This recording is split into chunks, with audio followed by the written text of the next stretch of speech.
Advocate Bhudev Mahanandia का अभिवादन स्वीकार कीजिए। साथियों, आप देख रहे हैं voice of people, voice of Bahujan. Bharatvarsh में भारत का इकोनॉमिक डूबने की कतार पर खड़ा हो चुका है। भारत का प्रधानमंत्री मोदी जी का अडानी प्यार देश का इकोनॉमिक को बर्बाद कर चुका है। उत्तर प्रदेश में बसपा मुसलमान की पहली पसंद बन चुका है। समाजवादी पार्टी का मुस्लिम लीडर गुलराज खान बसपा में शामिल हो गई है। बसपा का स्टेट प्रेसिडेंट और स्टेट का अध्यक्ष, उत्तर प्रदेश स्टेट अध्यक्ष मान्यवर श्री विश्वनाथ पाल जी बूथ बूथ पर जाकर महापुरुषों की, बहुजन महापुरुषों की मूवमेंट और मिशन के बारे में प्रमाण का साथ बता रहे हैं। सामाजिक परिवर्तन की लड़ाई सिर्फ आज की तारीख में बसपा ही लड़ रहे हैं। जब बसपा नहीं था भारतवर्ष में, तब बहुजनों का हाल क्या था। तेलंगाना में आरएस प्रवीण कुमार के सामने तेलंगाना गवर्नमेंट झुक गया है। मीना कथवाल जी ऐसा एक महिला बन गई है, अन्याय के खिलाफ, जाति के खिलाफ, जुलूम के खिलाफ वो लड़ने वाली ताकतवर महिला बन रही है। क्या आप जानते हैं डॉक्टर बाबा साहेब अंबेडकर को कौन बाबा साहेब कहा, कब और कैसे? आइए विस्तार से जानने के लिए आप सब इस चैनल में जुड़े रहिए। अभी तक आप हमारे चैनल को सब्सक्राइब नहीं किए तो सब्सक्राइब कीजिए, लाइक कीजिए, कमेंट जरूर कीजिए। साथियों, बसपा उत्तर प्रदेश में मुस्लिम का पहला पसंद बन चुका है। समाजवादी पार्टी ने जितना ठगा, कांग्रेस ने जितने ठगा उन्हें, और बीजेपी जितना डरा रहा है, मुस्लिम अब समझ चुके हैं। सिर्फ बसपा ही ऐसा एक पार्टी है जो मानवतावाद को फैलाता है और सबको इक्वालिटी प्राप्त और दिलाने के लिए काम करता है। क्योंकि भारत का संविधान निर्माता डॉक्टर बाबा साहेब अंबेडकर को यह पार्टी फॉलो करता है। हमारा संविधान का आर्टिकल 14 में यह लिखा गया है, इक्वालिटी बिफोर द लॉ, कानून के सामने सब कोई, हर कोई सिटीजन इक्वल है। सिर्फ बसपा ही ऐसा एक पॉलिटिकल पार्टी है जो संविधान को पालन करता है और आर्टिकल 29 के तहत माइनॉरिटी को जो सुख सुविधा मिलता है उन्हें वो दिलाने के लिए दमखम भरता है। बसपा का शासन का पीरियड में यूपी में कोई दंगाई नहीं हुआ था और बसपा का शासन का पीरियड में लफंगे गुंडे यूपी छोड़कर नेपाल भाग गए थे। इसीलिए समाजवादी पार्टी में जुड़े हुए तमाम मुस्लिम लीडर बसपा में शामिल हो रहे हैं।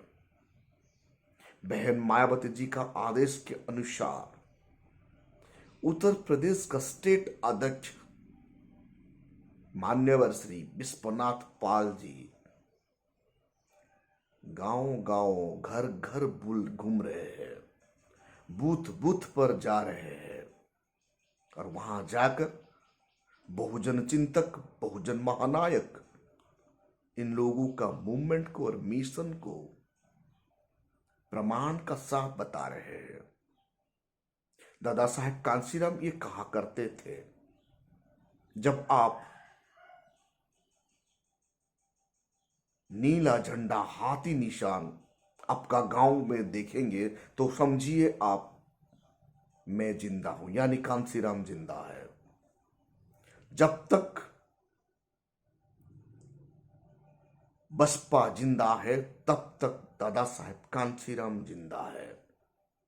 इसीलिए हर कोई व्यक्ति का ये जिम्मेदार होता है, ये रिस्पॉन्सिबिलिटी होता है बसपा को जिंदा रखना और बसपा को भारतवर्ष में हुक्मरान बनाना। भारतवर्ष में सिर्फ बसपा ही एक पॉलिटिकल पार्टी है जो सामाजिक परिवर्तन की लड़ाई लड़ता है और बाकी सब पार्टी सिर्फ दिखावा के लिए इलेक्शन पीरियड में लोगों को ठगने के लिए काम करता है। बहन मायावती जी ये मांग कर रही है कि बसपा सुप्रीमो, बसपा का संस्थापक सदस्य दादा साहेब कांशीराम को मरणोपरांत भारत रत्न मिले। बीजेपी आप दादा साहेब कांशीराम को राजनीति एजेंडा की तरफ लेने के लिए कोशिश कर रहा है। दादा साहेब कांशीराम का नाम लेकर यूपी में लड़ने के लिए बीएसपी का पोलराइजेशन शुरू हो चुका है। बस बीजेपी वाले वक्त का साथ साथ कैसे लोगों को ठगते हैं ये पता चलता है यूपी में। साथियों, तेलंगाना में बसपा का कद्दावर नेता आरएस प्रवीण कुमार जैसे लड़ रहे हैं, किसी को छुपा नहीं। हर कोई सोशल मीडिया में आरएस प्रवीण कुमार छा गए हैं। Telangana state public service commission का जो एग्जामिनेशन पेपर लीक हो गया है, उनका खिलाफ, बेरोजगार का खिलाफ आरएस प्रवीण कुमार ने स्ट्राइक में आ गए हैं। सरकार झुक गया है, आरएस प्रवीण कुमार जी को अरेस्ट कर दिया है। जब जब सरकार डरता है तब तब ऐसा वो करता है। यानी आप आरएस प्रवीण कुमार तेलंगाना में नंबर 1 लीडर बन गए हैं। आने वाला कल बसपा ही तेलंगाना में सरकार बनाएगा। बहुजन का शेरनी, पावरफुल जर्नलिस्ट सोशल मीडिया में छा जा गई है मीना कतवाल जी। जाति के नाम पर उन्हें जुल्म किया गया था, जाति के नाम पर उन्हें अन्याय किया गया था, लेकिन अपना बच्चे को गोद में रहकर वो जैसे जर्नलिज्म की है, पूरा वर्ल्ड उनके बारे में चर्चा कर रहा है। ऐसे होते हैं बहुजन लोग। बहुजन समाज का लोग ईमानदार होते हैं, जो काम करते हैं ईमानदारी का साथ निभाते हैं। साथियों, आप सबको पता है आज बाबा साहेब को कौन बाबा नाम दिए हैं। डॉक्टर बाबा साहेब अंबेडकर को 1927 में उनके चाहने वाले, उनका अति नजदीक चांगदेव भवानी राव जी ने 1927 में डॉक्टर बाबा साहेब अंबेडकर को बाबा कहकर पुकारे और उसी दिन से आप वो भारतवर्ष में हर कोई डॉक्टर अंबेडकर को बाबा साहेब कहते हैं। बाबा यानी फादर। फादर अपने बच्चों को भलाई के लिए सब कुछ त्याग करके वो काम करता है। वैसे ही डॉक्टर बाबा साहेब अंबेडकर तमाम भारतीयों का सुरक्षा के लिए, भारत का संविधान में मौलिक अधिकार दे दिए हैं।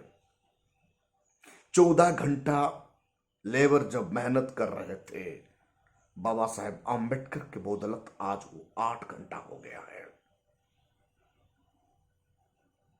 आज भारत का महिला जो मैटरनिटी लीव ले रहे हैं, ये डॉक्टर बाबा साहेब आम्बेडकर का अवदान है।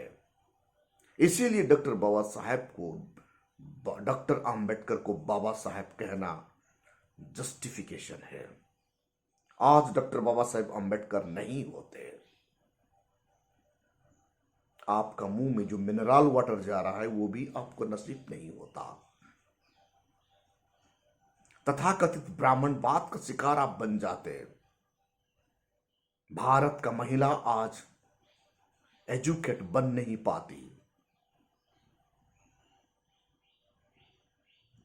भारत का लेबर आज 14 घंटा मेहनत करके वो मर जाता।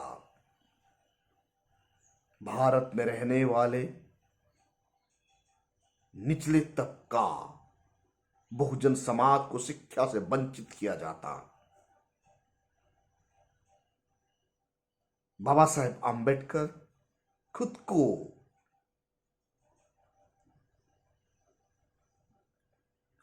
को त्याग करते, खुद का परिवार को त्याग करते हुए तमाम भारत का लोगों को अपना परिवार समझे।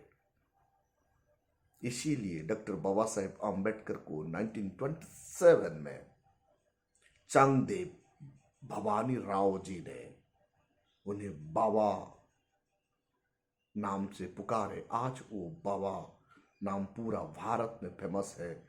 इसीलिए हम सब बाबा साहेब डॉक्टर आम्बेडकर को बाबा साहेब आम्बेडकर कहते हैं। साथियों, आप देख रहे हैं voice of people, voice of Bahujan. हमारा चैनल को अभी तक सब्सक्राइब नहीं किए तो काइंडली सब्सक्राइब कीजिए। Thank you.